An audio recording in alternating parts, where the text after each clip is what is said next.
Hi everyone, I'm David Fisher, and this is Presidential Chronicles, the series of books and videos on American history as seen through the lives of the presidents of the United States. This episode is from the life of William McKinley. The focus is governor and beyond.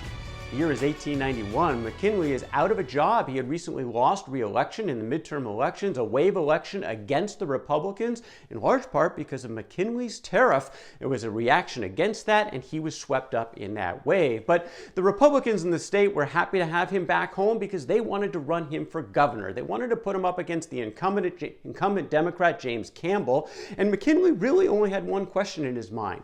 He was concerned about some of the power brokers in the state. He had Mark Hanna, powerful businessman who was one of his strong backers, but Hanna and Joseph Foraker, the former governor of Ohio, had broken in recent years, and McKinley was worried about where Foraker was going to stand on this. So he did what was natural for McKinley. He just went to see him. He went to his home, they talked about it, and Foraker came out of that meeting not only wanting to support McKinley, he insisted upon nominating him at the state convention. When he went up against Campbell in the election, it was an easy victory, 20,000 margin, and McKinley is now the governor of Ohio. He and his wife Ida moved to the state capitol. They moved into the Chittenden, a hotel right across the street from the capitol. The Chittenden actually burned down, so they had to move to a different place. It was the Neal House, also adjacent to the capitol, which was kind of key for one of their rituals. They would breakfast together every morning, and the governor would then leave the Neal House. He would walk across the street, turn around, look up, Ida McKinley looking down from her window, and they would lock eyes and wave to each other. But that wasn't all. Later in the day, every day, 3 o'clock, time would stop. McKinley would stop what he was doing. He would go to his office window, again, peer out, Ida looking across the way. Once again, they would wave to each other to the delight of onlookers who got on to this very nice ritual between the governor and his wife. Governor McKinley had a bit of a reform agenda. He wanted to promote safety regulations for the accident-prone railroad industry. Also was interested in rejuvenating the network of canals in the state of Ohio, and he was pushing to establish and did establish a state board of arbitration to help resolve labor disputes, only the second state in the country after Massachusetts to do that.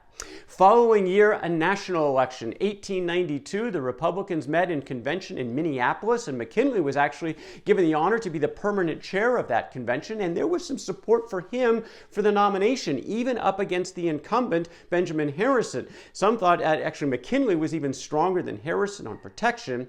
There was also another wrinkle. James Blaine, a longtime seeker of the presidency and the Republican nomination, had been serving as Harrison's Secretary of State. He resigned 1 week before the convention, clearly wanting to be back in the mix, but the Republicans were not ready for a change. In this election, 1892, when the nomination went to Harrison on the first ballot, a very distant second, it was a tie between Blaine and McKinley, but it was pretty clear that McKinley was going to be the future of the Republican Party. In fact, Blaine would be dead in about 6 months.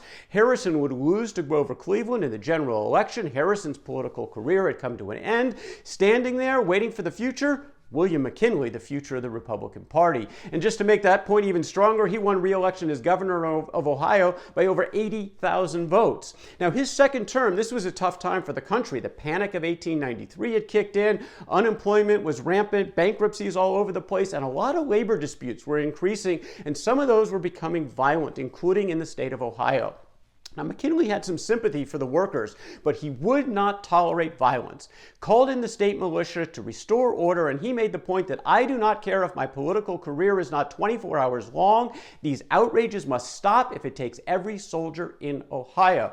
There was a line he was not going to cross. He continued to push on these labor disputes for the use of this new arbitration panel that he had set up at the state level. Well, McKinley was very popular in the Republican Party, also evidenced by the fact when the midterms rolled around, he was the most requested speaker across the country.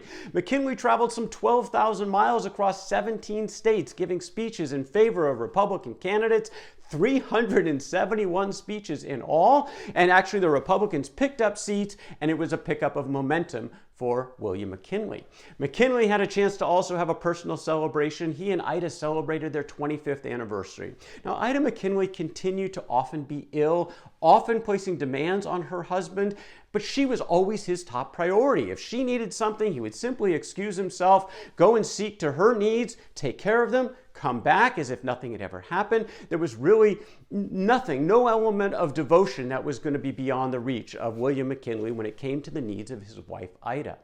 1896 rolls around, and this appears now finally to be the time for McKinley to go to the top, get that Republican nomination, run for the presidency. He had Mark Hanna on board as his chief strategist and fundraiser. This would be a campaign like no other in American history, a business-like approach, huge fundraising to bring that big war chest, and very targeted campaigning, almost a scientific set of methods, but also principles. Principles would always lead across all this other stuff going on. McKinley would resort to those principles. One was evidenced very early in the election year. He sent Mark Hanna actually east to meet with a lot of the political bosses in some of the large states in the east. Met with Tom Platt of New York, Matthew Quay of Pennsylvania, Joseph Manley from Maine, and Nelson Aldrich from Rhode Island. And what did all of them want? In order to support McKinley, they wanted patronage. They wanted McKinley to commit to giving them the ability to hand out federal jobs in their states. And Tom Platt went even further. He wanted to be Secretary of State, and he told Hanna he wanted it in writing. Well, Hanna came back to tell McKinley all this stuff, and McKinley gave a very clear answer. Mark, some things come too high. If I were to accept the nomination on those terms, the place would be worth nothing to me and less to the people. If those are the terms, I am out of it. Well, this was actually exactly what Hanna wanted to hear. He wanted that confirmation from his boss in this particular race. But what were they going to do? Were they going to still court the bosses in some particular fashion? In fact, they did exactly the opposite. They decided to have a campaign strategy called the people against the bosses. This was a risky strategy. Those bosses were powerful, particularly in the East, but this was McKinley's way, and he was not only not going to cater to the bosses, he was going to take them on.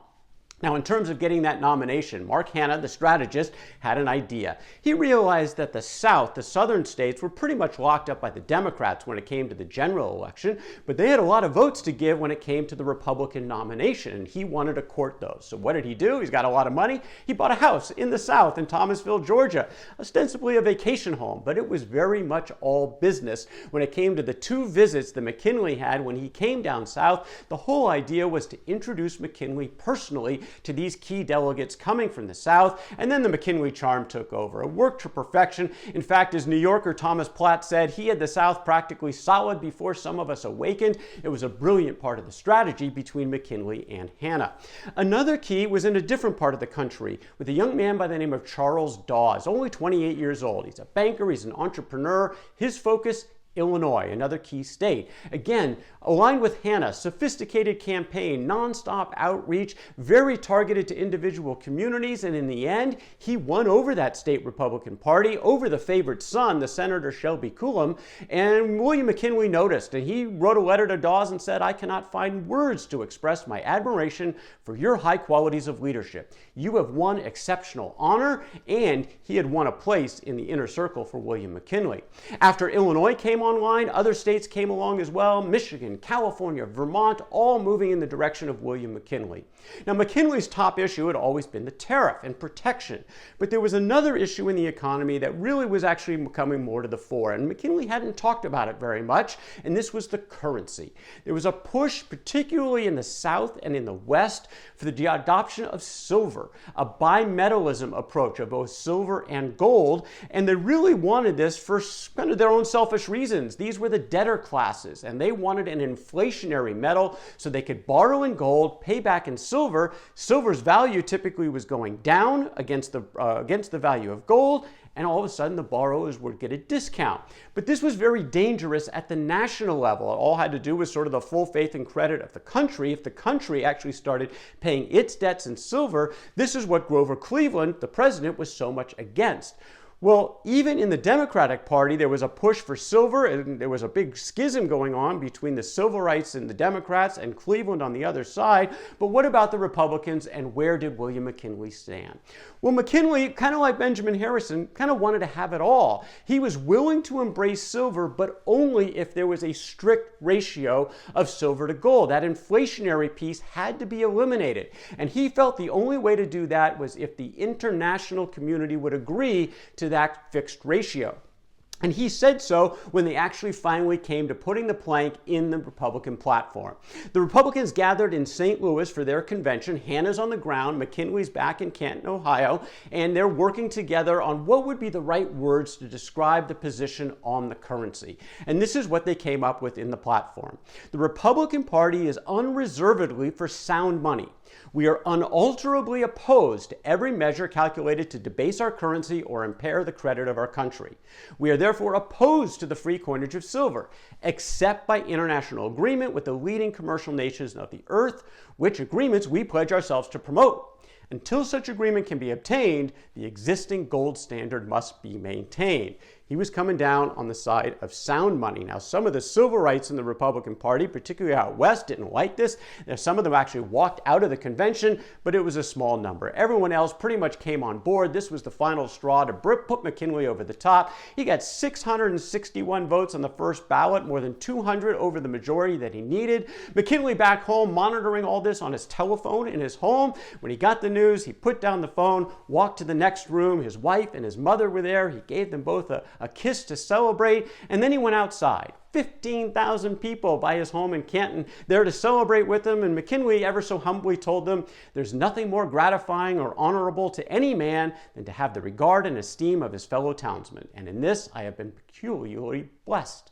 The Democrats were all in by now on silver. They had pretty much pushed aside the gold Democrats, the supporters of Grover Cleveland. When they came together, they were rallying around the mesmerizing oratory of the 36-year-old William Jennings Bryan. Bryan, who was also all in for silver. This was about the haves versus the have-nots, kind of their own moral view of the world on the right and wrong of the rights of the poor. That's what silver was all about to them. He ended his famous speech at this convention saying, "Having behind us the producing masses of this nation and the world, supported by the commercial interests, the laboring interests, and the toilers everywhere, we will answer their demand for a gold standard by saying to them, you shall not press down upon the brow of labor this crown of thorns. You shall not crucify mankind upon a cross of gold." The famous cross of gold speech was celebrated by picking Bryan up, carrying him around the convention floor. He was nominated on the 5th ballot. You got Bryan going up against McKinley. Hanna is in the chair now as the chair of the Republican National Committee. He's running this campaign, and again, it was a campaign unlike any in American history. They had a war chest of about $3.5 million, more than twice what Harrison had had in the previous election, and a lot more than what Bryan had. They were flooding the nation with publications, mailers. Some of it was educational, trying to really make sure everyone understood McKinley's stand on the tariff and why that was going to be so beneficial to the American people. They sent out about 200 million pieces of correspondence. This is for a country that had only 15 million voters, and it was well funded, it was targeted, the best finance campaign, most sophisticated in American history. On the other side, you had William Jennings Bryan, who was pretty much doing this by himself, and he was very effective. He broke all tradition and said, "I'm going to campaign, I'm going on the rails." He walked 18,000 miles, 570 speeches on the stump, typically from the back of his train, continuing to push this idea of the haves and the have-nots and why silver was frankly going to be the answer. Now, Hanna was actually pushing McKinley. Why don't you do the same thing? Kind of fight fire with fire, get out there, make those speeches on the road. And McKinley said, "No, that's not me. Bryan can do that really effectively. That's not my style. In fact, I'm going to talk to people, but I'm going to do the opposite approach. Front porch campaign here in Canton, Ohio. If people want to come see me, I'm happy to talk to them." And they came in droves. 750,000 people came to Canton, thousands every day. And every single day, Canton would come alive. People would be escorted from the railroad station to the McKinley home. He would come out in sort of a grand entrance and introduce his wife, Ida, give a speech, again, targeted speech to whoever was coming in, always talking about protection, but also their local issues as well. And just for fun, they would serve lemonade afterward. Very different contrast here, readily apparent to the electorate when it was time to go to the polls. And when they did, this was not close. A grand victory for William McKinley, 271 to 176 in the Electoral College. Just like that, William McKinley was the President-elect of the United States. And that is William McKinley, Governor and Beyond, from the life of William McKinley. For more Presidential Chronicles, check out my books on Amazon.com. And don't forget to subscribe to my YouTube channel. Until next time, I'm David Fisher, and this is Presidential Chronicles.